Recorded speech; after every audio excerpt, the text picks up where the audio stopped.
ஸ்ரீ மகாகுரப்யோ நமஹ. ஹரிஹி ஓம். சதாசிவசமாரம்பாம் சங்கராச்சாரிய மத்யமாம் அஸ்மதாச்சாரிய பர்யந்தாம் வந்தே குரு பரம்பராம். ஜெம் டிவியின் அன்பர்களுக்கு எனது வணக்கங்கள். இன்றைய நாள் அனைவருக்கும் இனிய நாளாக அமைய எல்லாம் வல்ல இறைவனை வேண்டி இன்றைய மதமும் நம் மதமே நிகழ்ச்சிக்கு செல்வோம்.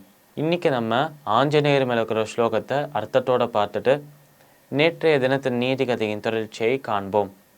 மனோஜவம் மாருத துல்லிய வேகம் ஜிதேந்திரியம் புத்திமதாம் வரிஷ்டம் வாதாத்மஜம் வானரயூத முக்கியம் ஸ்ரீராமதூதம் சிரசா நமாமி. இந்த ஸ்லோகத்திற்குண்டான விளக்கம். இந்த ஸ்லோகம் ஹனுமானின் பெருமைகளை பற்றி கூறுகிறது. மனோஜவம் மாருத துல்லிய வேகம், அதாவது மருத்தம் என்றால் வாயு என்று வாயு பகவானுக்கு ஒரு பெயர். அதனால வாயு பகவானின் புதல்வனாக, வாயுவுக்கு புத்திரனாக, வாயு புத்திரனாக இருக்கும் ஹனுமானுக்கு எனது நமஸ்காரங்கள் என்று சொல்றோம். மனோஜவம் மாருத துல்லிய வேகம் ஜிதேந்திரியம் புத்திமதாம் வரிஷ்டம், அதாவது அந்த வாயுவின் புதல்வனாக இருக்கும் நம்மளோட ஹனுமான் அந்த வாயுவின் வேகத்திலேயே பிரயாணம் பண்றார், அந்த வேகத்திலேயே செல்கிறார் என்று இந்த ஸ்லோகம் கூறுகிறது. எப்படி ஒரு காற்று ரொம்ப வேகமாக வீசுமோ, எப்படி ஒரு காற்று என்பது ஒரு இடத்துலேருந்து இன்னொரு இடத்துக்கு ரொம்ப சீக்கிரமாகவே போகிறதோ, அதே வேகத்தில் அதே ஒரு ஸ்பீடில் நம்மளோட ஹனுமானும் போகிறார் என்று இந்த ஸ்லோகம் கூறுகிறது. மனோஜவம் மாருத துல்லிய வேகம் ஜிதேந்திரியம் புத்திமதாம் வரிஷ்டம். ஜிதேந்திரியம் தன்னுடைய இந்திரியங்களை அடக்கியவராக, தன்னுடைய இந்திரியங்கள் மீது கட்டுப்பாடு கொண்டவராக இருப்பவர் ஹனுமான். ஜிதேந்திரியம் புத்திமதாம் வரிஷ்டம், அதாவது அவரும் அறிவாளியாக, அவரும் ஞானியாக இருக்காராம், நம்ம எல்லாரையும் ஞானியாக மாற்றுகிறாராம். அவரும் ஞானியாக இருந்து தன்னோட பக்தர்களையும் ஞானிகளாக மாற்றுகிறவராக இருப்பவர் ஹனுமான். ஜிதேந்திரியம் புத்திமதாம் வரிஷ்டம் வாதாத்மஜம் வானரயூத முக்கியம். வாதாத்மஜம் அதாவது வாயுவின் புத்திரனாக, வாயு புத்திரனாக இருக்கும் ஹனுமான் என்றுதான் அர்த்தம்.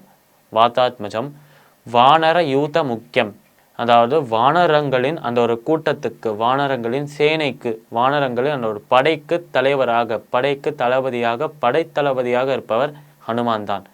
அதனால அப்பேற்பட்ட வானர சேனைக்கு, வானர கூட்டத்திற்கு, வானர படைக்கு தலைவனாக இருக்கும் ஹனுமான் வானர யூத முக்கியம் ஸ்ரீராமதூதம் சிரசா நமாமி. இவ்வளவு புகழ் இருந்தாலும், இவ்வளவு ஒரு பட்டம் அவருக்கு இருந்தாலும் வாயு புத்திரனாக இருக்கார், அவரை போலவே வேகமாக செல்கிறார், இந்திரியங்களை கட்டுப்படுத்தியவராக இருக்கார், ரொம்ப புத்திசாலியாக இருக்கார், வானரங்களுக்கு தலைவராக இருக்கார் என்று இவ்வளவு பட்டங்கள் இருந்தாலும் ராமருக்கு தாசனாக, ராமதாசனாக இருக்கிறார் என்பதுதான் அவருக்கு பிடித்த பட்டமாக இருக்காம். அதனால ஹனுமான் யார் என்று கேட்டாலே இவ்வளவு விஷயங்கள் சொல்றதுக்கு பதிலாக ராமதூதன், ராமனின் தாசன் என்று சொன்னாலே போதும் என்று இந்த ஸ்லோகம் கூறுகிறது. இந்த ஸ்லோகத்திற்குண்டான விளக்கம் இதுவே. இப்போ நம்ம நேற்றைய தினத்தின் நீதி கதையின் தொடர்ச்சியை காண்போம். இந்த ஒரு வாலிபன் தன்னோட அப்பா கேட்ட அந்த பழங்களை வாங்கிட்டு வரத்துக்காக ஒரு கடைக்கு போறாராம், தெரிந்தவரின் கடைக்கு போறாராம். இப்படி அந்த கடைக்கு போயிட்டு அந்த அப்பா தந்த காசுக்கு எவ்வளோ பழம் வருமோ எல்லா பழத்தையும் வாங்கி ஒரு கூடையில போட்டு திருப்பி ஆத்துக்கொள்ளலாம் வராராம், திரும்பி அந்த வீட்டை நோக்கி. இப்படி வீட்டை நோக்கி அந்த பழத்தை ஒரு கூடையில போட்டு அந்த கூடையை கையில பிடிச்சிருந்து இவர் வர சமயத்துல அந்த வர பாதையில, வர வழியில ஒரு விஷயத்தை பார்க்குறாராம். இவர் என்ன பார்த்தார் என்றால், 2 பேர் அங்க அந்த ரோட்டின் அந்த ஒரு பாதையின் ஓரத்துல இருக்கலாம். அதுல ஒருத்தர் தாயாக இருக்கலாம், இன்னொருத்தன் அந்த தாயின் குழந்தையாக இருக்கலாம்.